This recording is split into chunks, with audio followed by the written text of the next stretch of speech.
नमस्कार। आज आपका फिर से स्वागत है मेरे यूट्यूब चैनल में। आज हम फिर से कक्षा 6 का पाठ 14 पढ़ेंगे जल। इसमें हम 14.4 पढ़ेंगे पुनः महासागरों की ओर। इससे पहले वाले सारे टॉपिक्स हम पहले वाले वीडियोज में कवर कर चुके हैं। इसके लिए आप डिस्क्रिप्शन बॉक्स में लिंक दिए हुए हैं, वो पढ़ सकते हैं।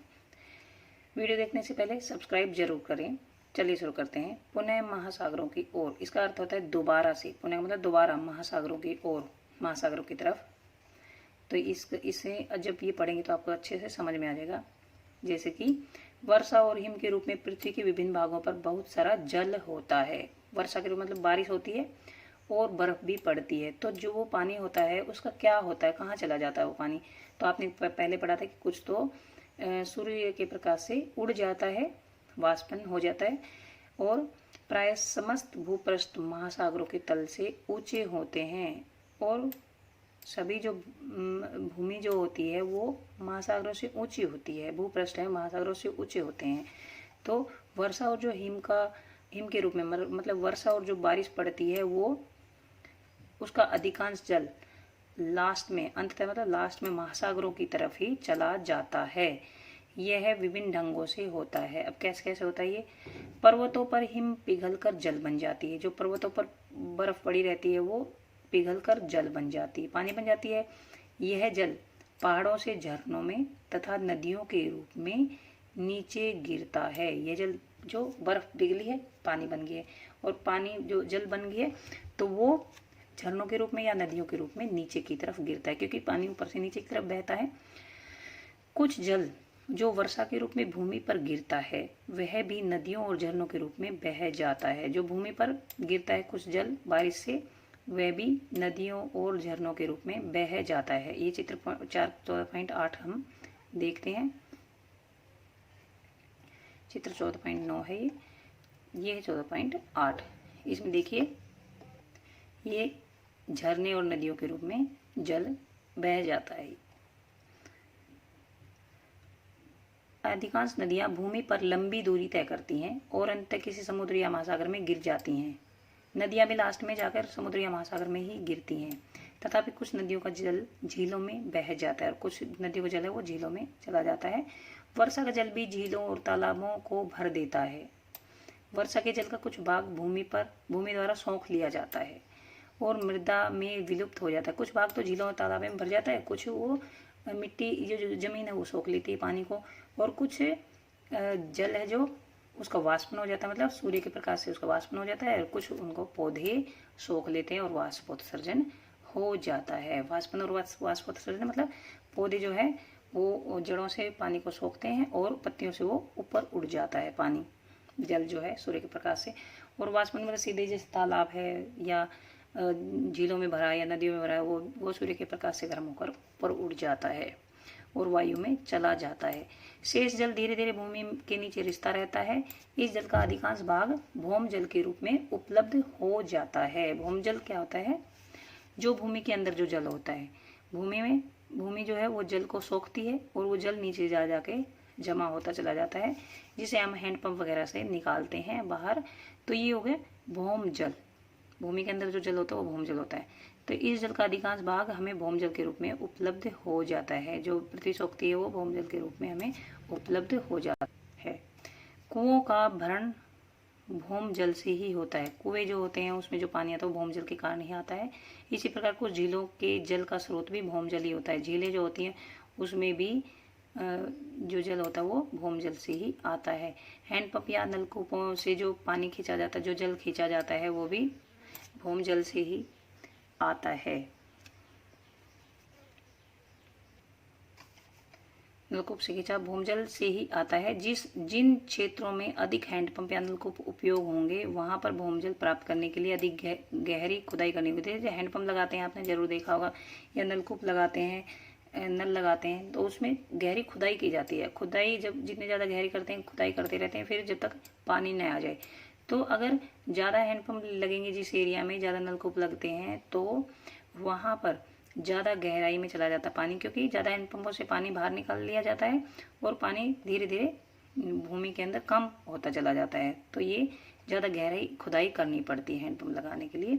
अति उपयोग के कारण भूमजल के स्तर की यह क्षति चिंता का विषय है, और ज़्यादा उपयोग करेंगे तो बिल्कुल जमीन में पानी ही खत्म हो जाएगा उस क्षेत्र में। पहली एक चिंता को आपसे बांटना चाहती है उन क्षेत्रों में जहाँ भूमि पर वनस्पति बहुत कम है, मतलब पेड़ पौधे बहुत कम है या बिल्कुल ही नहीं है, बंजर भूमि जो होती है, वहाँ वर्षा का जल शीघ्र बह जाता है। वहाँ वर्षा का जल कहाँ चला जाता है, वहाँ पर रुकता ही नहीं है जल। बहुत से ऐसे भी क्षेत्र हैं जहाँ पर अधिकांश जमीन कंक्रीट से ढकी होती है, मतलब वहाँ पर पथरीली जो जमीन होती है, ऐसे क्षेत्र भी हैं। ऐसी भूमि में जल का रिसाव बहुत कम होता है, मतलब भूमि के अंदर ऐसे क्षेत्रों में जल नहीं जा पाता है, तो वहाँ पे भूमजल कम हो जाता है, कम ही रहता है वहाँ पर। वर्षा का बहता जल अपने साथ मृदा के ऊपरी पृष्ठ को भी बहा ले जाता है। इस वाले पैराग्राफ में हमने क्या पढ़ा है, जहाँ पर वनस्पति कम है, मतलब पेड़ पौधे कम हैं, तो वहाँ पर जो जमीन है वो उसकी ऊपरी परत जल्दी से बह जाती है, और जो वर्षा का जल है वो भी बह जाता है, क्योंकि जो पेड़ पौधे हैं वो जमीन को या भूमि को पकड़े रखते हैं, जकड़े रखते हैं, वो उड़ने नहीं देते, और वहाँ की जमीन उपजाऊ भी बनी रहती है। और जब वनस्पति नहीं तो वहाँ की जमीन जब बंजर बन जाती है, और वो वर्षा का जो जल है वो शीघ्र ही बह जाता है, उसकी ऊपरी परत भी बह जाती है। वो तो पानी को सोखती है, जब ऊपरी परत नहीं रहती तो पानी को नहीं सोखा जाता और पानी शीघ्र ही बह जाता है। और जब कंक्रीट होती है, वहाँ की पथरीली जमीन हो, तो वो भी जल को नहीं सोख पाती है, तो भूमजल है वो कम हो जाता है।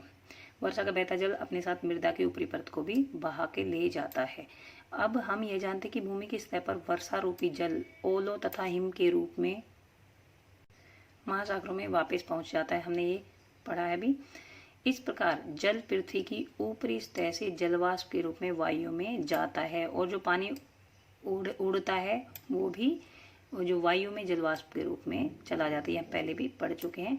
वर्षा ओलों और हिम के रूप में वापस लौटता है और अंत में वापस महासागरों में लौट जाता है। पहले पानी ऊपर उड़ता है, फिर ऊपर जाके बारिश का रूप ले लेता है, वो बूंदे बन जाता है और फिर नीचे गिरता है, फिर दोबारा से महासागरों में चला जाता है। जल के इस प्रकार चक्रण को जल चक्र कहते हैं। मैंने ये पहले जल चक्र के टॉपिक में भी अच्छे से समझा दिया था, अब भी आपको दोबारा से समझाती हूँ। समुद्र तथा भूमि के बीच यह जल चक्र एक निरंतर प्रक्रम है। यह भूमि पर जल की आपूर्ति बनाए रखता है। देखिए, ये देखते हैं हम, ये नदी नाले हैं जहाँ पे पानी भरा होता है, ये जमीन है ये, और ये ऊपर बादल हैं जिससे बारिश हो रही है। ये पानी धूप से, सूर्य के प्रकाश से ऊपर उड़ता है, ऊपर चला गया है, ऊपर उड़कर ये बूंदे बन जाता है। बूंदे बनकर ये बादलों का रूप ले लेते हैं। बहुत सारी छोटी छोटी बूंदें इकट्ठी हो जाती है, जलकणिकाएं बादल का रूप लेते हैं। जब ये बूंदें मोटी मोटी हो जाती हैं, भारी हो जाती हैं, तो ये बारिश के रूप में नीचे गिर जाती हैं। देखिए, बारिश हो गई है, फिर दोबारा से भाप बनकर ये ऊपर उड़ गई, फिर ये नीचे गिर जाती हैं। कुछ पानी जमीन में जो होता है, जमीन के अंदर, वो भी सूर्य के प्रकाश से ऊपर उड़ जाता है, या फिर हम हैंडपम्प वगैरह से उसको ज़मीन की सतह पर ले आते हैं और फिर से वो धूप से वो ऊपर उड़ जाता है, और ऊपर जाकर फिर ये बादल का रूप ले लेते हैं। फिर दोबारा से ये नीचे आ जाता है, फिर दोबारा से फिर ये ऊपर उड़ता है, फिर ये नीचे आ जाता है, फिर ये ऊपर उड़ता है, फिर ये नीचे आ जाता है। तो ये क्या बन गया, चक्कर बन गया। देखिए, ऐसा चक्कर बनता है। तो ये ऐसा ही ये जल का एक चक्र बन गया है, तो इसे कहते हैं जल चक्र। भूमि के अंदर जो जल है उसको भौमजल बोलते हैं, जो भूमि के नीचे है यहाँ पर भौमजल है, और जो यहाँ वायु में मिलता है वो जलवाष्प के रूप में मिलता है। तो ये जल चक्र आपको अच्छे से समझ में आ गया होगा। अब मैं आपसे एक क्वेश्चन पूछ लेती हूँ, बताइए भौमजल क्या होता है। प्रश्न नंबर 1 है। प्रश्न नंबर 2 बताइए, यदि बारिश अधिक नहीं होगी, वर्षा अधिक नहीं होगी, तो क्या होगा। भौमजल पर क्या प्रभाव पड़ेगा। यदि वर्षा अधिक नहीं होगी तो भौमजल पर क्या प्रभाव पड़ेगा। प्रश्न नंबर 3 पूछती हूँ अब, अंततः वर्षा का पानी कहाँ जाता है, लास्ट में कहाँ पर पहुँच जाता है। ये प्रश्न नंबर 3 है। ये इन प्रश्नों का आप उत्तर कमेंट बॉक्स में जरूर लिखेंगे, मुझे पता लग जाएगा कि आपको ये समझ में आ गया कि नहीं। अगर नहीं समझ में आया, आंसर नहीं आप बता पाते, तो आप वीडियोस को इस वीडियो को ज़रूर देखें, आपको आंसर आ जाएगा। वीडियो देखने के लिए धन्यवाद।